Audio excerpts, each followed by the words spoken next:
In this video, make sure you lube up because we are going deep. An epic research report on Tesla discussing everything from their growth, the numbers, the financials, the competition, their profitability, future earnings, products, technology, their plan, their execution, the CEO compensation plan, you name it, it's in this video. There's plenty of compelling insights, a lot of things I agree with and some I vehemently disagree. Always fun to read through and hear the thoughts of others as it relates to Tesla. So sit back, relax, make yourself comfortable and enjoy the show. And surprise, surprise, I posted yet another exclusive video on Patreon today, 220 plus and counting rapidly. So if you're not already a member, you can join with the card in the corner or the link in the pinned comment. And if you are a member, definitely check out today's video. As always, there's a link in the description if you'd like to follow along.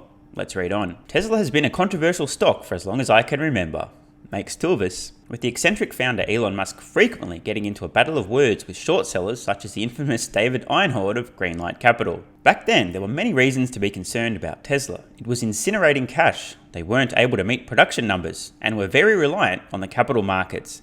Today, the financial profile of Tesla is drastically different from the Tesla before 2019. At the turn of 2019, the company turned free cash flow positive and has seen both operating margins and free cash flow margins skyrocket, despite facing supply chain issues like every other manufacturer out there during the plague lockdowns. Anyone notice a trend? Yeah, all the stuff that should go up is going up and up and up and up. Tesla revenues, operating margins, and free cash flows rocketing up. But notice, in the span of just a few years, Tesla has gone from not making any money to making a shit ton of money. This trend will continue. In fact, when pitted against other automotive companies, Tesla appears to be the most profitable car maker out there with operating margins of 16.7% in its latest 12-month financials. As we can see here, we've got Ford, General Motors, Tesla in black, operating margins on the right here, breaking out in a league of their own, while everyone else on this list, at best, is getting close to 10% and then coming back in the last couple of years. Tesla is a very new automotive manufacturer. GM, Ford, etc., they've been around for a long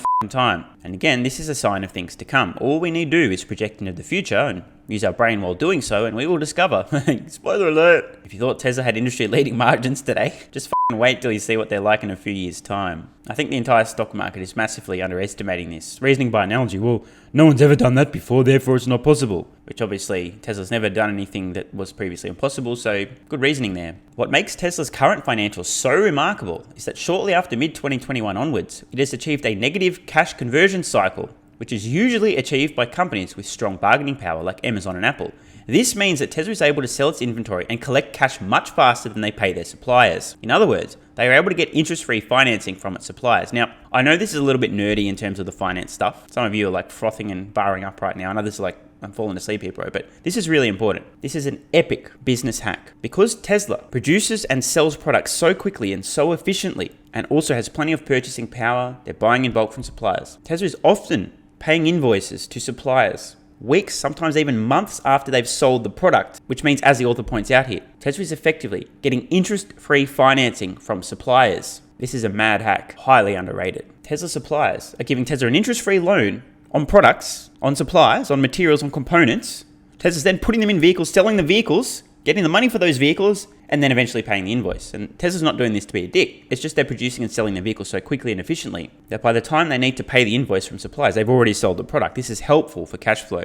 Revenue figures included sale of carbon credits. While the financials are starting to look good, one thing that irks me quite a bit is that they include sales of carbon credits in their revenue figure. I mean, bro, their revenue, where else are you going to put it? Like, if Tesla's getting paid money and they're selling something for that money, that's revenue. In my opinion, these are regulatory credits given to them, and it doesn't directly come from the sales of EVs on their battery products. If anything, I would rather see these be classified under non-operating income. Much of a muchness, whatever. But just wanted to sum things up visually here. Looking at Tesla Q3 2022 income. So this is the most recent quarter. Tesla's net profit, $3.3 billion, of which regulatory credits accounted for $0.3 billion. Less than 10%. So drop in the bucket in the scheme of things. Just putting this in context because the bears continue, oh, Tesla can't make any money without regulatory credits. It's not a major concern anymore because the operating metrics show that they are becoming more profitable over time. So much so that carbon credit sales is now just 12% of its net income. That's based on trailing 12 months. Again, it's a drop in the bucket. But as investors, this is something we need to be aware of when analyzing the numbers of any businesses. Not fair. Best in class, by the way. If you guys don't remember, it has been years, and I mean years, that the Tesla bears have been saying, oh, the regulatory credits are going away tomorrow. No more regulatory credits now, everyone's building their own EVs. And by the way, they will go away, but Tesla is still making an absurd amount of money. I mean, Tesla's competition has literally been single-handedly funding the development, the construction, and the ramping, all the equipment, everything of new gigafactories, just because they can't make enough EVs fast enough. It's embarrassing. This would be like you paying another guy to f*** your girlfriend. That's basically what's happening here. Tesla's f***ing these other companies, putting them out of business, taking their money from these regulatory credits, taking that money to build factories, to produce vehicles, to put them out of business. Hey, whatever you're into, no judgment. It's tough to compare financial metrics across automotive companies because of the vastly different capital structure, value proposition, etc. But for investors, but it's funny how we're just talking about automotive here. Remember, Tesla's just a car company. But for investors, it always goes back to measuring the return on invested capital. Yep, this is an important one. ROIC. How much returns can a business generate with a given amount of capital? Music to my ears, by the way. I'm a big fan of extremely lean, resourceful use of capital. I speak from experience. My last couple of businesses started on a laptop, no other real overheads or cost, producing a truly insane return on invested capital. The major cost in any of my previous endeavors? My time. And Tesla is at a solid 29%, with its next closest competitor, BMW, coming in at 18% and Mercedes at 14%. Again, look at the trend here, Tesla in red. Project into the future, make sure you've got something to clean up after doing so. Given that the automotive industry is a highly cyclical industry, an important question to think about is, are they able to sustain this high ROIC or perhaps even increase it further over time? Spoiler alert, they will increase it over time. You can count on it. There are good reasons to think that Tesla could possibly pull it off, because despite being the industry leader in EV, it is still extremely nascent. As of 2021 on a worldwide basis, Tesla has a 0.99% market share of the worldwide passenger cars market. The world is their oyster as we transition from internal combustion engines into EVs. Skipping ahead just a little bit, are they still reliant on outsiders' money for survival? Spoiler alert, no. And yes, that even includes if they decide to build out their own robotaxi fleet and their own Tesla bot fleet. And these numbers are not being pulled out of my ass. I've done the numbers. They're in my valuation model. You can get it on Patreon at the investor level and above. All the assumptions are there.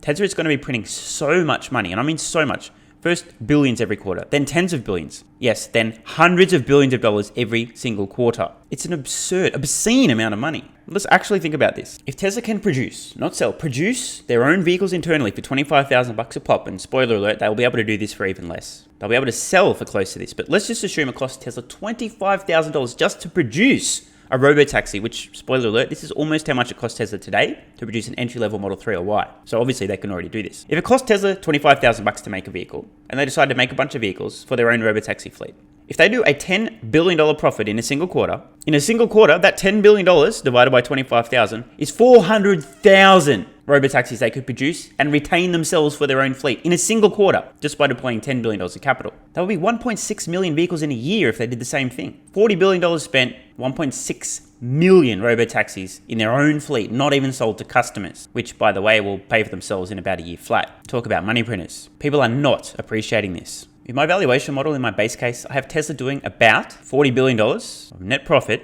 in 2024. If they chose to deploy all that cash, and I'm not saying they should or would, but if they did, they could literally build a fleet of over 1.5 million dedicated robotaxis and not even sell them to customers. And we're only 2 years away from that. Going back to the point about being a self-funding company, Tesla will not need to go to the capital markets ever again unless there's something that even I, high as I may be, can't even imagine. And this is important because a few years ago, this was not the case. It was important that Tesla was able to access capital at reasonable rates from the market. This is no longer the case. They're currently and will be forever a self-funding company, in my opinion. The company also began to churn out a copious amount of free cash flow since 2019.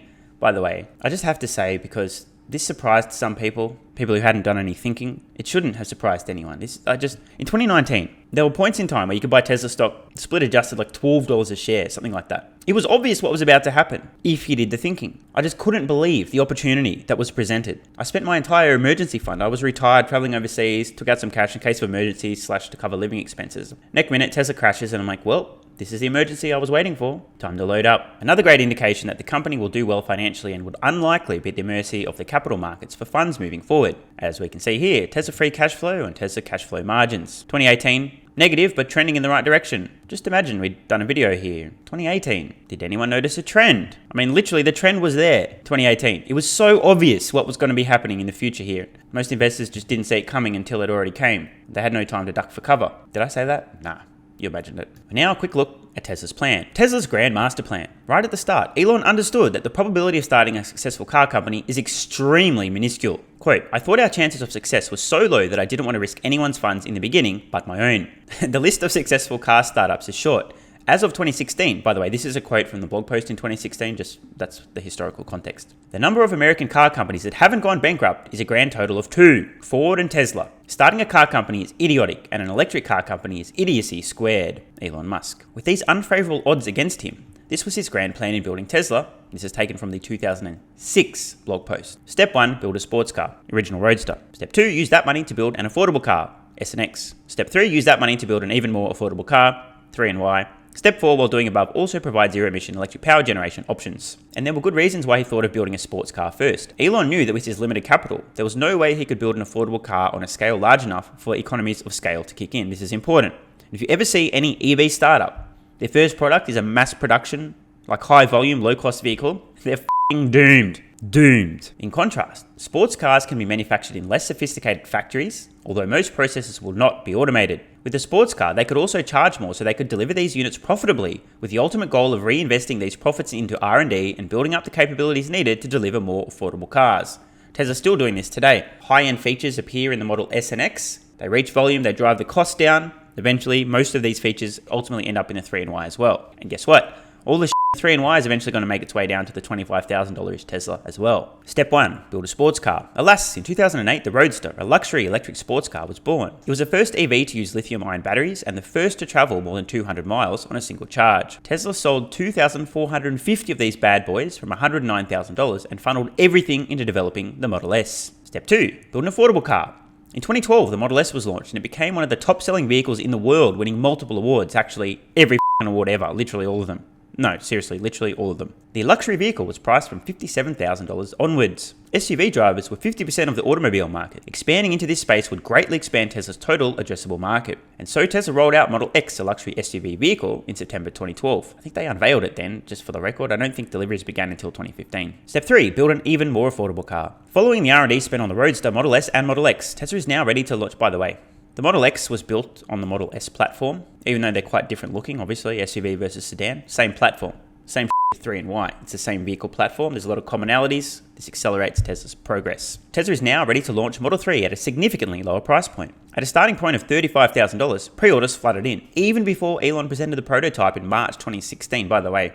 If anyone's wondering, I first began purchasing Tesla stock a few months before the Model 3 unveil. We knew it was coming. I'm like, this is probably a good time to start buying. More than 100,000 pre-orders were received. By May 2017, there were approximately 500,000 pre-orders. And this is when production hell begins. Musk anticipated a production rate of 20,000 models a month by the end of December 2017. To achieve this feat, he planned an unprecedented investment in factory robots, calling the production line, quote, the machine that builds the machine. But it didn't work out to plan. In the first 3 months, Tesla only produced 260 Model 3s, about 3 cars a day, well behind the average auto industry production pace of about 1 car per minute. Musk needed to fix things fast. This period was incredibly stressful as he worked around the clock 7 days a week, wearing the same clothing for several days. There was no time to waste. Likewise, Tesla's engineers were expected to put in 13-hour days 7 days a week. And, allegedly, they had to tiptoe around Musk because he would go on rampages, similar to what Apple engineers experienced with Steve Jobs. Now, I wasn't there at the time, but this may be true. When you're fighting for your company's very survival, you got to do what you got to do. But despite it all, by the sheer force of Musk's will and tenacity, Tesla continued to increase production volumes and managed to manufacture over 200,000 EVs in 2018. Huge turnaround, by the way. As we can see, after some struggles in 2016 with early ramp, there was a huge boost in 2018 and 19, and then to the moon. From production to delivery logistics hell. After the production issue was resolved, thousands of Model 3s were parked at the Fremont assembly plant and several other remote facilities. Customers were eagerly awaiting Tesla vehicles, but they were unable to obtain them. This tweet from Elon was pretty funny. Sorry, we've gone from production hell to delivery logistics hell, but this problem is far more tractable. We're making rapid progress, should be solved shortly. This issue largely stemmed from Tesla having a direct distribution model, cutting out all the middlemen in between. This means that they do not have a franchise dealer to store their product inventory, to customers in the face when they go to purchase a vehicle by negotiating on price, and to manage that last mile distribution to customers. By the way, this is a great line. This was a hassle in the short run, but proved to be a massive advantage for Tesla in the long run. Story of Tesla's life, by the way. Shout out to installing cameras on your vehicles before they're fully autonomous, just because in the future they will be, and in the meantime you need the cameras to collect the data to actually train the neural networks to solve the problem, as they are able to cut out the costs of middlemen, own the customer and experience, and be the only company to have a negative cash conversion cycle. A negative CCC means that Tesla's vehicles are sold before the company has to pay suppliers for the raw materials. Or in other words, Tesla suppliers are financing its business operations, an enviable position to be billion. By the way, what we're looking at here, I'm assuming the numbers are days. Previously, Tesla was paying suppliers as much as 48 days ahead of time, and now 12 days after the fact, after they've sold a vehicle. Step 4, provide solar power. This is where Elon brings in Tesla's solar panels, roof, and the sleek-looking power walls that store solar energy for night use or simply as a backup protection. So when your grid goes down, your power stays on. The power wall automatically recharges with sunlight and is able to keep appliances running for days. And now, onto the second master plan, 2006, the second 10 years later, 2016. The objective is still the same, achieve a sustainable energy economy, but at a faster pace. And he plans to do this using a 4-pronged approach.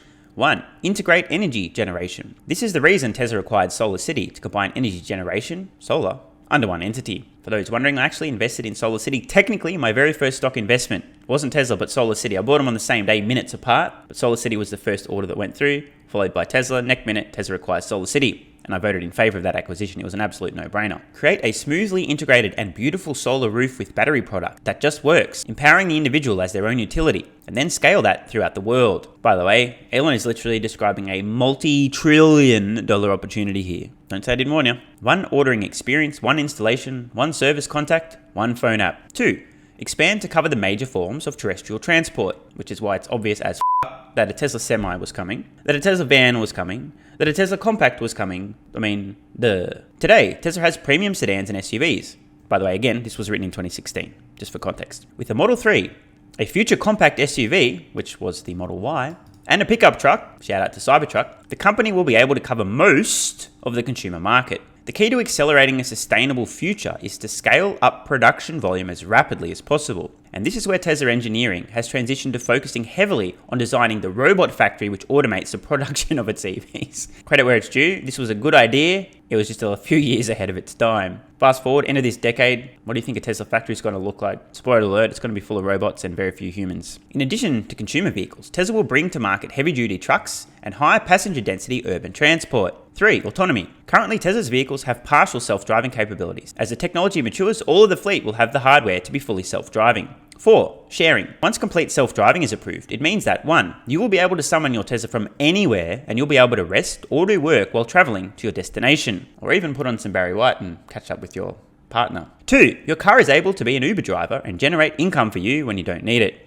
With self-driving, the value proposition of a Tesla would go up significantly because now the vehicle is able to pay off itself. Tesla's economic moat. Tesla was given a big head start due to its competitors' complacency and/or severe brain damage. Many of the major automakers only recognize the importance of EVs in recent times, again due to severe brain damage. Broadly, Tesla's economic moat can be categorized into the following. 1. Supercharger network. To charge your Tesla, simply find a supercharger and plug in. A 15-minute charge is able to power your Tesla up to 322 miles. Why do Tesla superchargers charge up so fast? Tesla superchargers release DC electricity bypassing the onboard charger and directly charging the battery.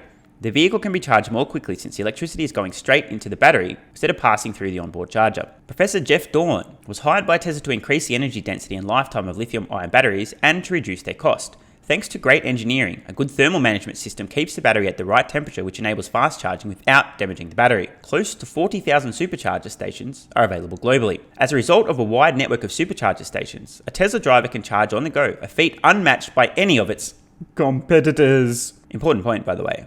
No other company, no other automaker has their own dedicated charging network, and Electrify America doesn't count. The reason this matters: you can effectively drive anywhere on planet Earth today and know that you'll be able to find a Tesla supercharger and charge. The same is not true if you're in any other electric vehicle. Over time, Tesla will be opening its supercharging network to third-party vehicles, but for now, in most parts of the world, they're Tesla exclusive. Meaning if you buy a competing electric vehicle, at best, you can have a horrendous experience charging. If you can even find a charger that's operating, that isn't broken, that isn't out of order, you're going to be sitting around for a long-ass time charging a vehicle. It is a terrible customer experience and a huge barrier to entry for many people. That being said, most people don't actually need to charge their vehicle away from home, except on the occasional road trip. But this is still a huge obstacle for many people potentially buying an EV that isn't a Tesla. Then again, I'm not sure why anyone would do that in the first place other than just to show how unique and cool they are. Because I didn't buy the Tesla because everyone else got a Tesla. Let's not think about why everyone else buys a Tesla. Similar to Amazon's logistics prowess, competitors like Walmart or Shopify have difficulty replicating Amazon's capabilities. In order for Tesla's competitors to catch up,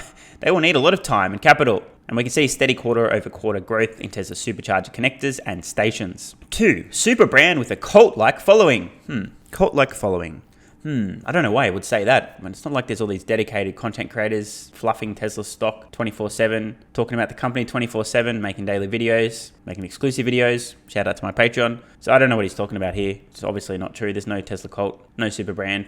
Tesla has an insane loyal customer base. This video took a turn for the meta. It has one of the highest net promoter scores, 97 out of 100. In a survey of 5,000 Tesla owners, 99% said they would recommend the Model 3 to their family and friends, and 98% said they would buy the vehicle again. Keeping in mind that if you ask people in the United States if they've personally been abducted by an alien and penetrated in the anus, more than 1 or 2% will say yes. You're never going to please everybody. 3. Direct-to-consumer retail model. Tesla doesn't rely on third-party stealerships at all. The company sells directly from its website and showroom. Other automakers balked at the idea, and dealers hated the idea. The problem with selling cars through dealers, aka stealers, is a poor consumer experience. That's putting it lightly. I'm sure most people watching, not all, but most will have gone to a car dealership to buy a vehicle. It's a pain in the dick. Never mind the wasted time getting there, parking, all that kind of shit. You get there, you don't even know what you're going to be paying for the vehicle. You're going to be negotiating, there's no fixed price. And then right at the end, oh, by the way, we forgot to mention that literally everything that you thought was in the car isn't included. So you'll need all these extras and add-ons. That's going to be a few $1,000s more. Do you want these things? Oh, you don't? You don't want mud? Okay, so you just want dirty? Okay, cool. Well, we'll just leave them out as well. Here. Yep, great. Unless you enjoy pain, and hey, I'm not judging here, you probably aren't a big fan of visiting a car dealership. Buying from a third-party stealer means you'll have to be ready to negotiate because of the heavy markup they impose, with some as high as 10 to 24% over the manufacturer's suggested retail price. That's right, car dealerships love to in the face, ass, ears, or armpits, whatever they can do, if they can get away with it. Direct-to-consumer model compared to traditional sales model with intermediaries. Automobile experience ranked. Number 10, Lexus.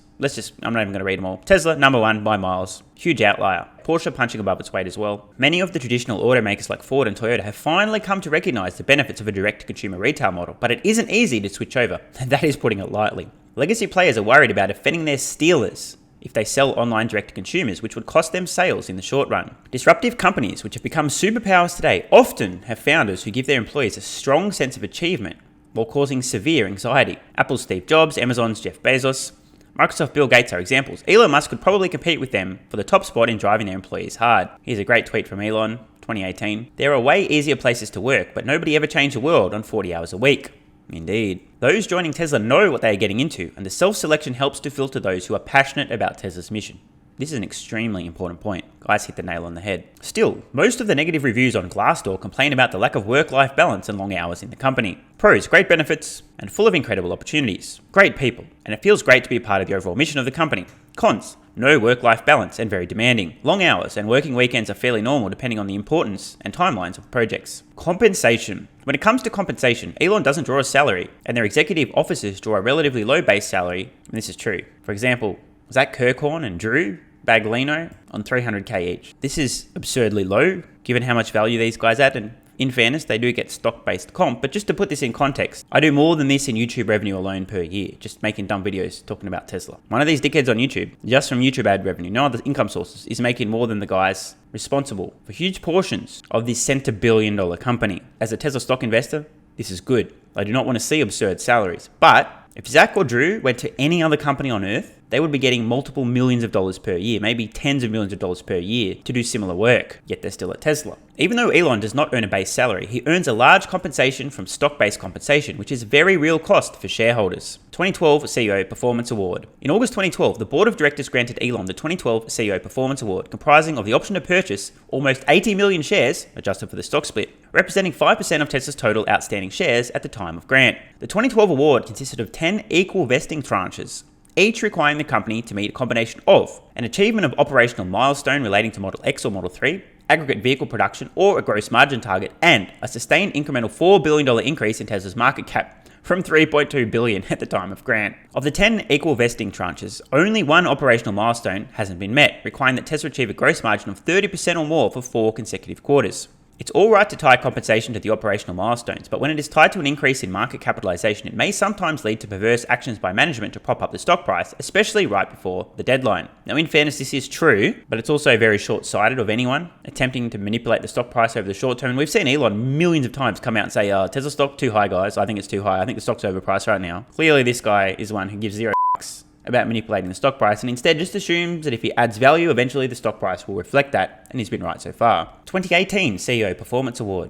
The 2018 CEO Performance Award is a 10-year maximum term stock option to purchase over 300 million shares adjusted for the stock split, divided equally among 12 separate tranches that were each equivalent to 1% of the total outstanding shares at an exercise price of $23.34 per share. Again, that's split adjusted. The requirements for the award: market capitalization milestone begins at $100 billion for the first tranche and increases by increments of $50 billion, and any one of the following 8 operational milestones focused on revenue or 8 operational milestones focused on profitability has been met. Now, at the time this CEO compensation plan was announced, this was a hugely bullish signal. The reason this was so important is we'd seen in 2012, a carrot was dangled in front of Elon, and Elon went, oh, okay, let's go. Absolutely destroyed it, and ticked just about every one of his milestones in no time at all. So when the 2018 plan was announced, as an existing Tesla shareholder, I thought to myself, Elon's going to be aiming for these targets. If I recall correctly, one of them, the highest market cap target, for example, was $650 billion. I thought to myself, well, Elon's pretty good at hitting targets. Probably a good chance that Tesla's going to get to this $650 billion market cap. Spoiler alert, they did. I made an entire video about this, pointing out what was going to happen when Tesla was like, I don't know, 30, 40, 50, $60 billion market cap. That video has certainly aged well. Then again, I think every video I've ever made has aged well. There's not a lot to like about the way the incentives are structured. For starters, it is based on market cap again. Well, it's not based on market cap. Market cap is one of the milestones, but not the only one. It wasn't pure market cap based. That'd be silly. There's other additional milestones that also needed to be achieved. So in fairness,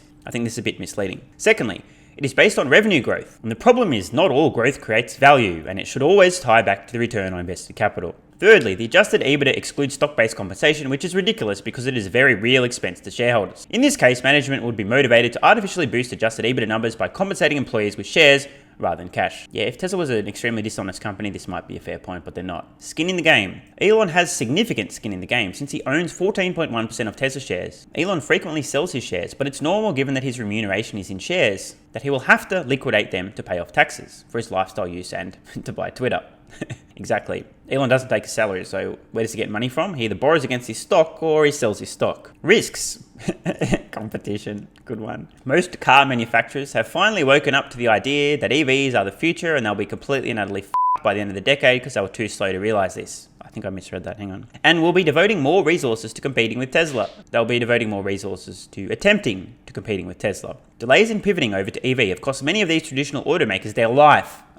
Cost many of these traditional automakers to lose market share to Tesla. Volkswagen has committed to building 1 million EVs annually and set a 2030 EV target of you f***ing dumb 50% of vehicle sales by 2030, electric. I want to help you, ladies and gentlemen, understand what it means when a company has an EV target at 2030 of anything less than 100% of all vehicles sold. 100% of all vehicles they sell in 2030 will be electric, even if their target was 50%. It just means that the other 50% they were counting on isn't going to be sold. People aren't getting this. But I'm telling you, in 2030, there'll be practically zero consumers on Earth who suffer enough brain damage to buy an ICE vehicle. And by extension, there'll be zero automotive manufacturers that aren't suffering from brain damage and trying to go bankrupt that'll be producing these vehicles that no one wants to buy. Yet they don't even get it. BMW has set a target of 2 million EVs sold by 2025, with a longer-term goal of 10 million sold by 2030.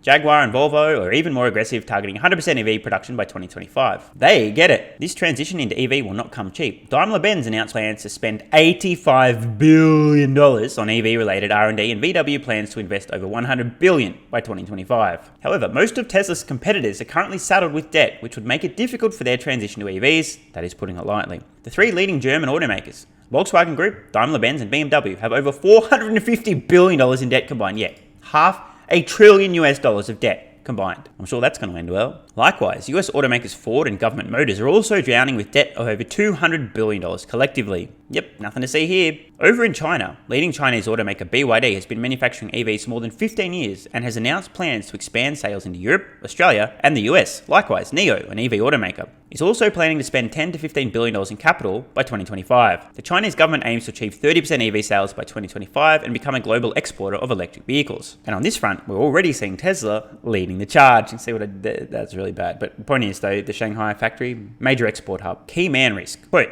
I frankly don't want to be the CEO of any company. Elon Musk. Elon Musk is an engineer at heart. Well, don't tell that to the Tesla Q dolts who say he's not an engineer. And he's the heart and soul behind Tesla's brilliance, much like Steve Jobs was to Apple. After the passing of Steve, innovation with the iPhone typically consists of more cameras and it's true. And the iPad failed to sustain its pace in most people's tech inventories. Apple continues to create massive value for its shareholders thanks to Steve Jobs' brilliance in designing products that consumers love and Tim Cook's capital allocation skills. Elon currently dons multiple hats. He is the CEO, well, technically the techno king of Tesla, the CEO of SpaceX, and more recently, Twitter. Time, energy, and attention are limited resources. With competition coming in strong, get mate. I mean, this guy's made a lot of good points, but this is just, come on, dude. You gotta be kidding me. Come on. Strong? No. It might not be the best time for Elon to divert his attention away from Tesla. Gotta jump in here. False. Although Elon does make many foolish mistakes, he's no idiot. The only reason Twitter is now on his plate is because there was room on his plate. I could be wrong. He's working his face off. He's barely sleeping. It's going to be painful for the next few weeks and months. But he had the time and energy. That's why he acquired Twitter. If this was 2018 production hell, he would not have done the same thing. Commodities. The key raw materials required for EV batteries include lithium, cobalt, nickel, graphite, manganese, copper, and aluminium. See what I did there? I pronounced that word correctly. I don't know why it's called aluminum in the US. I don't know.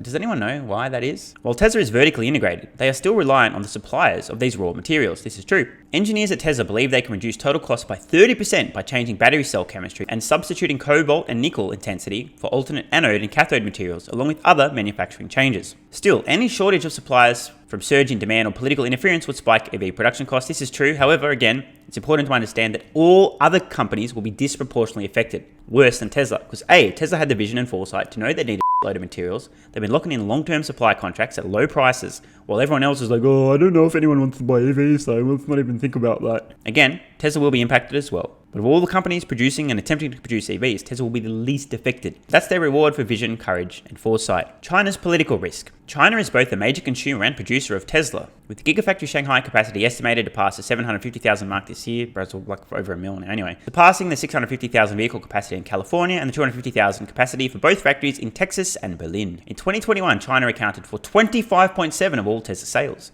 and that number is expected to increase as the country's demand for electric vehicles increases. Events such as the futile, fascist, inhumane, and super insane lockdowns due to the plague or escalating political tensions between the US and China could spell trouble for the company. I mean, look, I'm not going to say this is a zero risk, but Tesla has one factory in China. They've got 3 factories elsewhere. Even if the China factory literally just exploded tomorrow, Tesla would still be fine. It wouldn't be ideal, but they'd literally be fine. And I'm not just making this up. Do the numbers. If you delete Shanghai, Tesla's still making a ton of money selling a ton of EVs. So even in the worst case scenario, even if Tesla for some reason an asteroid hits the Shanghai factory, whatever.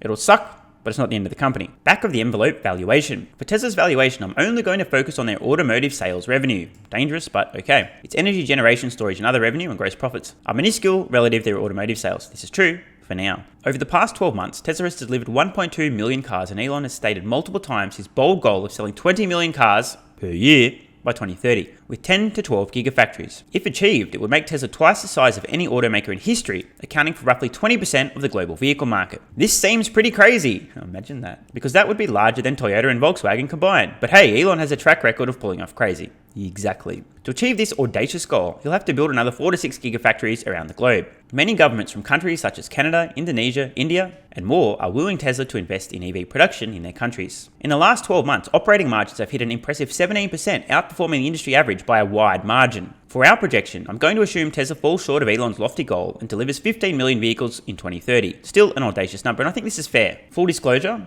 in my Tesla valuation model, base case, 2030, I've actually got Tesla doing just over 15 million vehicles, so this is fair. What about my bull case? My bull case for 2030, about 21.5 million vehicles. So I'm actually expecting Tesla has a chance of hitting their 20 million target, but a much higher probability of being around 15, 16, maybe 17 million vehicles. Again, you want to see all the assumptions, check out my valuation model on Patreon, available exclusively to supporters at the investor level and above. With an average price per vehicle of $50,000, we'll talk more about this in a moment, revenue will come up to be a whopping $750 billion. So I need to jump in here. I think everyone is making a massive mistake, almost everyone, with their Tesla ASPs in the future. Again, I know I keep referencing it. There's a reason I've made this thing and it's available. My Tesla valuation model has declining ASPs over time. Think about it. If Tesla releases vehicles with a lower price point and an incremental decrease in price causes an exponential increase in demand, Tesla's going to be selling many times more vehicles at lower price points than the higher price point models. Tesla ASPs today are in the $50,000 range. They're obviously going to be a lot lower by the end of the decade. Duh.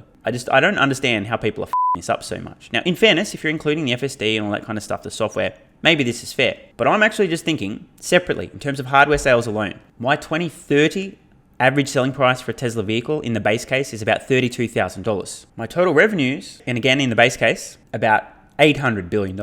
And again, that's the base case. The bull case is absurd. Actually, for the record, my 2030 bull case average selling price is about $36,000 and revenue is 1.1 trillion. You want to see why? Again, check out the valuation model. So I just want to highlight this because I'm seeing this mistake made over and over and over, especially by Tesla bulls. Tesla's ASP, if we're just talking about the vehicle price, we're not including software package, etc., is going to be nowhere the near $50,000 at the end of the decade. It's just not. Most of their sales will be vehicles in the $30,000 range, give or take. Now, to be clear, their margins are still going to be enormous. I reckon 30+%, even on lower purchase price. But it's an important mistake not to make. If you assume that at the end of the decade, almost 10 years from now, Tesla's ASP is going to be about the same as it is today, you're a idiot. Assuming its operating margins hold at 17%, they'll actually increase. EBIT will come up to 127.5 billion. If the company trades at a 15 times EBIT multiple, its market cap will come to 1.9 trillion. And again, for context, in my base case, I've got Tesla's net profit at over 300 billion in 2030 in the base case. Double that, about 4 or so trillion, just based on this methodology alone.